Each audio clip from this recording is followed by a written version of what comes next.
ભવનાથમાં ઉનાળાની કાળઝાળ ગરમી પડી રહી છે ત્યારે બીજી તરફ જૂનાગઢના શહેરીજનો યાત્રાધામ ગિરનારની તળેટી વિસ્તાર ભવનાથમાં સાંજના સમયે આહલાદક ઠંડા વાતાવરણની મોજ માણવા ઉમટી પડે છે। સમગ્ર રાજ્યની સાથે સાથે જૂનાગઢ શહેર પણ ઉનાળાની કાળઝાળ ગરમીનો સામનો કરી રહ્યું છે।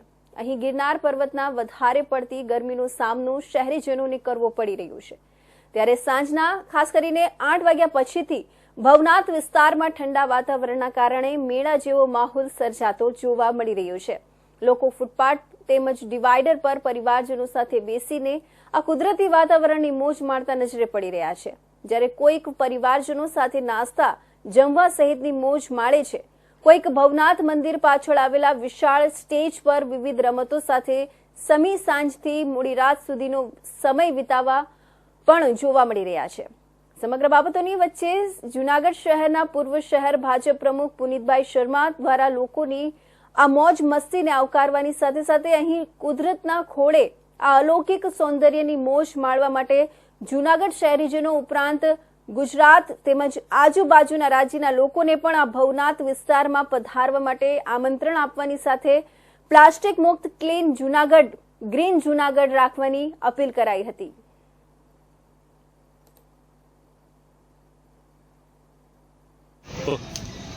સમગ્ર જગ્યા અત્યારે ગરમીનો પારો ખૂબ દિવસે વધારે હોય છે। જૂનાગઢમાં પણ 38, 40, 42 સુધી ગરમીનું ટેમ્પરેચર હોય છે, પણ સાંજ થતાં જ પાછો આ જ ગરમીમાંથી વાતાવરણ ધીરે ધીરે આમ ઠંડ જેવું થઈ જતું હોય છે, ગરમી વહી જાય છે। લોકો પોતાના ઘરોમાંથી ખૂબ મોટી સંખ્યામાં સાંજે ભવનાથ બાજુ ફરવા આવે છે। વાતાવરણ અત્યારે આપ જોઈ શકો છો કે રોડ પરથી આવું છું। ઉદયભાઈ, જૂનાગઢમાં ખૂબ ગરમી પડી રહી છે, અત્યારે ભવનાથ વિસ્તારમાં છો, શું કહેશો?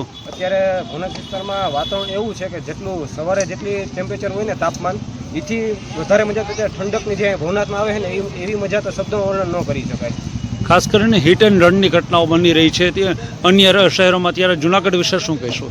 અત્યારે હિટ એન્ડ રનની ઘટના બની રહી છે, તો આપણે ફૂટપાથ ઉપર જમતા હોય, ભવનાથ આવે છે તો ઘણા જમતા હોય ફૂટપાથ ઉપર, સાથે છોકરા પણ નાના હોય, તો આપણે ખાસ કરીને ધ્યાન રાખવું જોઈએ કે વાહનો આવતા જતા હોય તો આપણા છોકરાઓ પર ધ્યાન રાખવું જોઈએ। જોકે પોલીસનો બંદોબસ્ત છે જે અહીંયા સજ્જ જ છે, તો પણ આપણા છોકરાઓનું આપણે પણ ધ્યાન રાખવું જોઈએ। જૂનાગઢમાં ક્યારે આવી ઘટના બની છે ભવનાથ વિસ્તારમાં? ભવનાથ વિસ્તારમાં ક્યારેય ઘટના તો બની નથી, અને બનવા મને લાગે છે મહાદેવની કૃપા છે, ભવનાથ મહાદેવની। શું નામ બેટા તારું? મારું નામ માણિયા નેન્સી નરેન્દ્રભાઈ છે। ક્યાંથી આવે છે? અમે જૂનાગઢ સિટી જોશીપરા વિસ્તારમાંથી આવીએ છીએ। બેટા, જૂનાગઢ સમગ્ર ગુજરાત સહિત જૂનાગઢમાં ખૂબ જ ગરમી પડી રહી છે, શું કહેશો, કેવો માહોલ છે અત્યારે? હા, જૂનાગઢમાં ખૂબ જ ગરમી પડે છે, પણ જૂનાગઢના રાતે ખૂબ જ ઠંડક હોય છે, એટલે અમે બધા પરિવાર સાથે અહીંયા આવીએ છીએ અને ભોજન કરીએ છીએ અને ગેમ્સ પણ રમે છીએ। કેવો આનંદ આવે છે, શું કહીશ બેટા? ખૂબ જ આનંદ આવે છે, માઇન્ડ બહુ જ ફ્રેશ થાય છે। આ વિસ્તારનો માહોલ કેવો છે? આ વિસ્તારનો માહોલ ખૂબ જ સરસ છે, ઘણા યાત્રીઓ પણ અહીંયા આવે છે। ખાસ કરીને હિટ એન્ડ રનની ઘટના બનતી હોય છે ત્યારે લોકોને શું અપીલ? હિટ એન્ડ રનની ઘટના લગભગ તો અહીંયા બનતી નથી, કારણ કે અહીંયા પોલીસ ખૂબ જ પેટ્રોલિંગ કરે છે, પણ છતાં પણ આપણે આપણા બાળકોનું ધ્યાન રાખવું જોઈએ। મહાદેવની કૃપાથી આજ સુધી આવી ઘટના બની નથી। પહેલા તમારું? મારું નામ અંકિત વાણિયા છે। અંકિતભાઈ, ક્યાંથી આવો છો? અમે હરિકૃષ્ણનગર ખલીલપુર રોડથી આવીએ છીએ, જોશીપરા વિસ્તારમાંથી।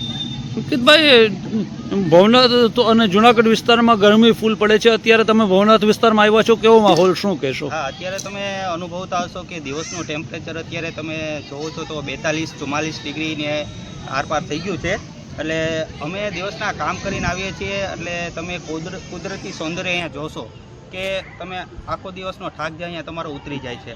અહીંયા અમે પરિવાર સાથે તમે જોતા હશો કે પરિવાર સાથે અમે અહીંયા જમીએ છીએ, રાતે અહીંયા બેસી। જી બેન, શું નામ તમારું? મારું નામ છે આરતી ગજેરા। બેન, ક્યાંથી આવો છો? હું જૂનાગઢ જોશીપરામાંથી। બેન, ખાસ કરીને વાત કરીએ ઉનાળાની કાળઝાળ ગરમી પડી રહી છે, ભવનાથ વિસ્તારની વાત કરીએ અત્યારે ભવનાથ વિસ્તારમાં પરિવાર સાથે આવ્યા છો, શું કહેશો? ભવનાથ પડે છે, બહુ જ ગરમી પડે છે, પણ સાંજ પડે એટલે એકદમ ઠંડક કે એવી કોઈ સીમા નહીં, તમે કોઈ એનું દ્રશ્ય જ નથી જાણી શકતા। ખાસ કરીને તમે ફૂટપાળી ઉપર અત્યારે બેઠા છો, હિટ એન્ડ રનની ઘટનાઓ બની રહી છે, ત્યારે લોકોને શું અપીલ કરશો? આપણે આપણી સેફ્ટી રીતે બેસવું જોઈએ અને ફેમિલી જોડે બધાને એકદમ એન્જોય કરવી જોઈએ, પણ આપણે આપણી સેફટી ફૂલ રાખવી.